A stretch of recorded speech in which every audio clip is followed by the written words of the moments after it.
Chapter 3 समझदार नन्ही। इस कहानी में व्यक्ति को किसी भी परिस्थिति में भलाई करने का अपना स्वभाव नहीं छोड़ना चाहिए। यह बात प्रस्तुत की गई है। मतलब इस कहानी में ये समझाया गया है कि इंसान को अगर भलाई करने का मौका मिलता है तो वो चाहे किसी भी कंडीशन में हो उसे करनी चाहिए। हमारे समाज में कुछ लोगों का स्वभाव बुरा हो सकता है, लेकिन हमें अपना अच्छा स्वभाव नहीं छोड़ना चाहिए। मतलब समाज में कुछ ऐसे लोग हैं जिनका स्वभाव बुरा हो सकता है, लेकिन हमें अपना अच्छा स्वभाव नहीं छोड़ना चाहिए। नन्ही बतख तट पर आई तो उसने देखा कि एक बिच्छू दलदल में फंसा है। नन्ही एक बतख का नाम है, ठीक है। तो बतख मीन्स डकलिंग। नन्ही एक बतख का नाम है और बतख यानी डकलिंग।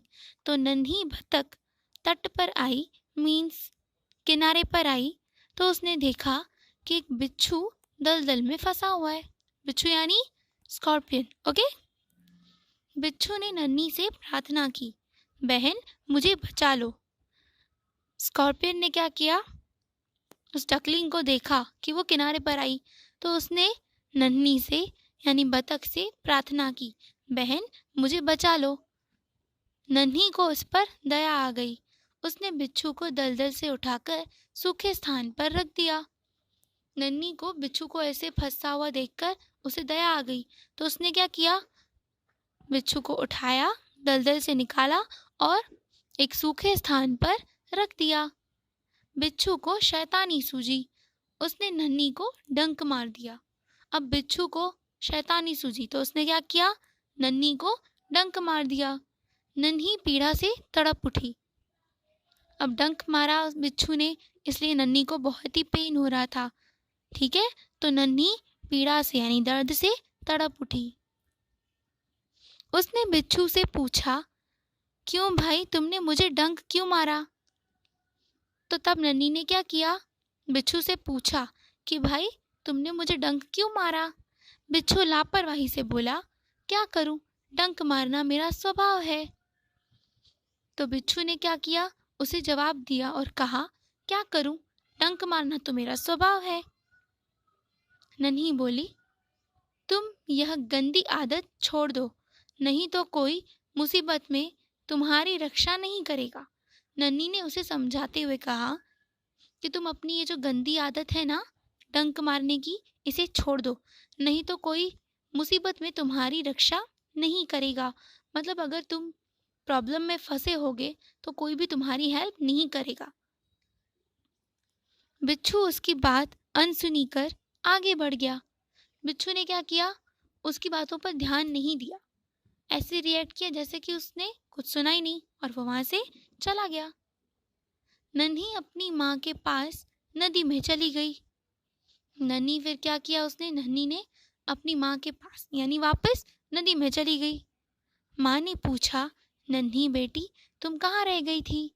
मम्मी ने यानी उसकी माँ ने उससे पूछा कि नन्ही तुम कहाँ रह गई थी। नन्ही बोली, माँ एक बिच्छू दलदल में फंस गया था, उसे बचाने में देर हो गई। तो उसने सच बताया कि एक बिच्छू दलदल में फंसा हुआ था, मैंने उसे बचाया इसलिए मुझे देर हो गई। माँ खुश होकर बोली, बेटी यह तुमने बहुत अच्छा काम किया। तब मम्मी जो है नन्ही की वो खुश हो गई और खुश होकर बोली कि ये तो तुमने बहुत अच्छा काम किया। नन्ही बोली, लेकिन बदले में उसने मुझे डंक मार दिया। तो नन्ही ने बोला अपनी मम्मी से कि लेकिन बदले में उसने तो मुझे डंक मार दिया। माँ बोली, बिच्छू अपनी गंदी आदत का गुलाम है, तुम उसे चाहे कितनी बार बचाओ वह बार बार डंक मारता रहेगा। नन्ही की माँ ने बोला कि बिच्छू जो है वो अपनी गंदी आदत का गुलाम है। आदत का गुलाम यानी वो अपनी आदत से मजबूर है, ठीक है, वो अपनी आदत नहीं छोड़ सकता। तुम उसे कितनी बार भी बचाओ वो तुम्हें बार बार डंक मारेगा। नन्ही बोली, माँ, मैं उसकी गंदी आदत छुड़ा कर रहूंगी। नन्ही ने अपनी माँ से कहा कि मैं उसकी ये गंदी आदत छुड़ा कर ही रहूंगी। कुछ दिन बाद बिच्छू के प्राण पुनः संकट में पड़ गए। अब थोड़े दिनों बाद क्या हुआ? बिच्छू के प्राण यानी बिच्छू की जान फिर से खतरे में पड़ गई। संकट यानी खतरा। इस बार वह पानी की धारा में जा गिरा और डूबने उतराने लगा। इस बार क्या हुआ कि वो पानी की धारा में मतलब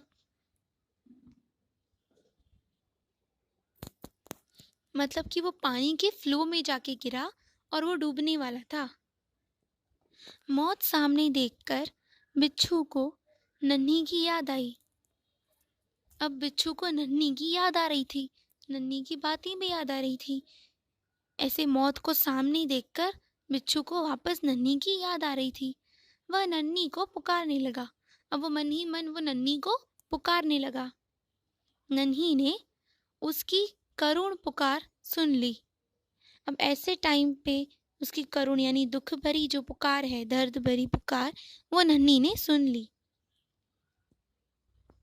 वह झपट कर बिच्छू के पास आ गई। झपट कर यानी बहुत तेजी से, वेरी फास्ट। ओके, वो बहुत ही तेजी से बिच्छू के पास आई। सहसा ही उसके मन में विचार आया। सहसा ही मीन्स अचानक उसके मन में एक विचार आया। अब मैं इस गंदे स्वभाव वाले बिच्छू को नहीं बचाऊंगी। उसके मन में ये ख्याल आया कि इस गंदे स्वभाव वाले बिच्छू को अब वो नहीं बचाएगी। बिच्छू गिड़गिड़ाने लगा, बहन मुझ पर दया करो। अब बिच्छू गिड़गिड़ाते हुए नन्ही से प्रार्थना करने लगा कि बहन प्लीज मुझ पर दया करो। नन्ही का मन डोल गया। उसने सोचा हो सकता है इसने अपनी गंदी आदत छोड़ दी हो। तब नन्ही को लगा कि हो सकता है कि इसने अपनी वो गंदी आदत छोड़ दी हो। नन्ही ने बिच्छू को दोबारा जीवन दान दिया। दोबारा मीन्स वापस, फिर से। नन्ही ने बिच्छू को फिर से बचाया यानी जीवन दान दिया, उसे मरने से बचा लिया। बिच्छू अपने स्वभाव के अनुसार उसे डंक मारने के लिए आगे बढ़ा। अब बिच्छू ने क्या किया? वो अपनी हैबिट छोड़ तो सकता नहीं, इसलिए उसने क्या किया? वापस उसे डंक मारने के लिए आगे बढ़ा। नन्ही उसका इरादा समझ गई।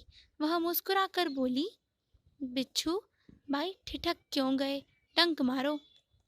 अब नन्ही तो समझ गई कि ये क्या करेगा, ये तो मुझे फिर से डंक मारेगा, इसलिए वो मुस्कुराई मीन्स हंसी, स्माइल दी और उसे बोली कि ठिठक क्यों गए मीन्स रुक क्यों गए, झिझक क्यों रहे हो, डंक मारो। बिच्छू शर्म से पानी पानी हो गया। अब बिच्छू को तो शर्म आ गई। वह खिसिया कर बोला, बहन एक बात बताओ, मैंने सदा तुम्हारे साथ विश्वासघात किया, फिर भी तुमने मेरे साथ भलाई ही की, ऐसा क्यों? तब क्या किया बिच्छू ने? खिसियाना मीन्स शर्मिंदा होना। ओके, वो बहुत ही शर्मिंदा था, तो ऐसे खिसिया कर उसने कहा कि बहन एक बात बताओ, मैंने सिर्फ हमेशा तुम्हारे साथ विश्वासघात ही किया है, मीन्स तुम्हारे साथ हमेशा चीटिंग की है, फिर भी तुमने हमेशा मेरी भलाई की यानी मेरे साथ अच्छा ही किया, ऐसा क्यों? नन्ही बोली, भलाई करना मेरा स्वभाव है, मैं तुमसे बदला लेने के लिए अपनी अच्छी आदत क्यों छोड़ दूं? तब नन्ही ने उसे जवाब दिया कि भलाई करना यानी अच्छा काम करना तो मेरा स्वभाव है, और मैं सिर्फ तुमसे बदला लेने के लिए अपनी ही अच्छी आदत क्यों छोड़ दूं? मेरा काम बचाना है, मैं मुसीबत में पड़े को बार बार बचाती रहूंगी। वो बोली कि मेरा काम तो बचाना है और मुसीबत में पड़े लोगों को तो मैं बार बार बचाती रहूंगी। तुम्हारा काम डंक मारना है, तुम मारते रहो, देखती हूँ कौन जीतता है। उसने कहा कि तुम्हारा काम डंक मारना है तो तुम मारते रहो, देखती हूँ फिर कौन जीतता है। बिच्छू पछतावे से भर गया और बोला, नन्ही बहन आज तुम जीत गई, अब बिच्छू को बहुत ही पछतावा हो रहा था, इसलिए उसने नन्ही से कहा कि बहन, तुम जीत गई। मैं वचन देता हूँ कि अब मैं किसी निर्दोष जीव को डंक नहीं मारूंगा। उसने नन्ही से कहा कि मैं वचन देता हूँ, मीन्स अब मैं प्रॉमिस करता हूँ, वादा करता हूँ कि अब मैं किसी को भी डंक नहीं मारूंगा। नन्ही खुश होकर नदी में चल दी। अब नन्ही खुश हो गई कि उसने अपना जो काम था वो कर दिया। उसने कहा था ना अपनी मम्मी से कि मैं बिच्छू की ये बैड हैबिट छुड़वा कर ही रहूंगी।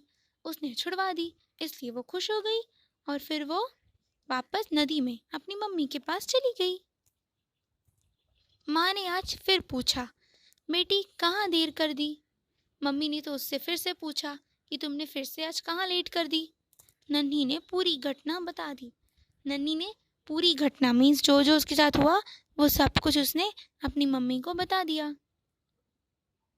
माँ प्यार से बोली, प्यारी समझदार नन्ही, भले लोग अपनी बार बार की भलाई से इसी तरह बुरे लोगों को भला बनने की राह दिखाते हैं।